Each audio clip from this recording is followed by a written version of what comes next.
ഇസ്ലാമിൻ്റെ പ്രചരണം അതിശക്തമായി നടക്കുകയും ഇസ്ലാമിൻ്റെ വക്താക്കളായി ആളുകൾ മുന്നോട്ട് വരികയും അവർ ശാസ്ത്രരംഗത്ത്, സാങ്കേതിക രംഗത്ത്, വൈജ്ഞാനിക രംഗത്ത്, സാമ്പത്തിക രംഗത്ത് അത്യുന്നതങ്ങളിൽ എത്തിച്ചേരുകയും ചെയ്യുന്നൊരു ചിത്രമുണ്ട് ലോകത്ത് മധ്യകാലഘട്ടത്തിൽ.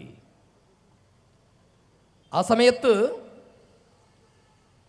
യൂറോപ്പിലെ ഭരണകൂടത്തിൻ്റെ അവസ്ഥ എന്ന് പറയുന്നത് പാവം മനുഷ്യരെ നികുതി ഭാരം കൊണ്ട് അവരുടെ മുതുകൊടിച്ച് പണമുള്ളവന് മാത്രം മതത്തിൻ്റെ സ്ഥാനങ്ങൾ നൽകി, പണമുള്ളവന് മാത്രം പരലോക ജീവിതം പോലും സുന്ദരമാക്കുന്ന, സമാധാനപൂർണമാക്കുന്ന അന്ധവിശ്വാസങ്ങൾ ഉണ്ടാക്കിയെടുത്ത യൂറോപ്പിലെ ഭരണകൂടത്തിന് പിടിച്ചു നിൽക്കണമെങ്കിൽ എല്ലാ കാലത്തും, ലോകത്ത് എല്ലാ കാലത്തും ഒരു ശത്രുവിനെ ഉണ്ടാക്കിയാലാണ് പീഡിതന്മാർക്ക്, അതുപോലെ തന്നെ ചൂഷകന്മാർക്ക് പിടിച്ചു നിൽക്കാൻ കഴിയുക.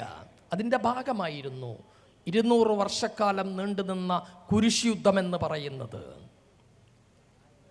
ഫലസ്തീനിലെയും പരിസര പ്രദേശത്തെയും ക്രൈസ്തവ സഹോദരിമാരെ മുസ്ലിങ്ങൾ ബലാത്സംഗം ചെയ്യുന്നു.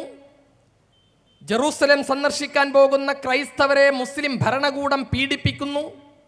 ഇത്തരം പ്രചരണങ്ങൾ, പ്രചണ്ഡമായ പ്രചരണങ്ങൾ അഴിച്ചുവിട്ട് യൂറോപ്പിലെ ക്രൈസ്തവരുടെ മറ്റെല്ലാം മറപ്പിച്ച്, ദാരിദ്ര്യത്തെയും അജ്ഞതയെയും ലോകത്ത് രാജ്യത്തിൻ്റെ പുരോഗതിയില്ലായ്മയെയും എല്ലാം മറപ്പിച്ച് ഒരു മതവികാരം ആളിക്കത്തിച്ചുകൊണ്ടാണ് കുരിശ് യുദ്ധത്തിന് വേണ്ടിയിട്ട് ആയിരക്കണക്കിന് ക്രൈസ്തവ ചെറുപ്പക്കാരെ യൂറോപ്പിലെ ക്രൈസ്തവ ഭരണകൂടം സജ്ജമാക്കുന്നത്.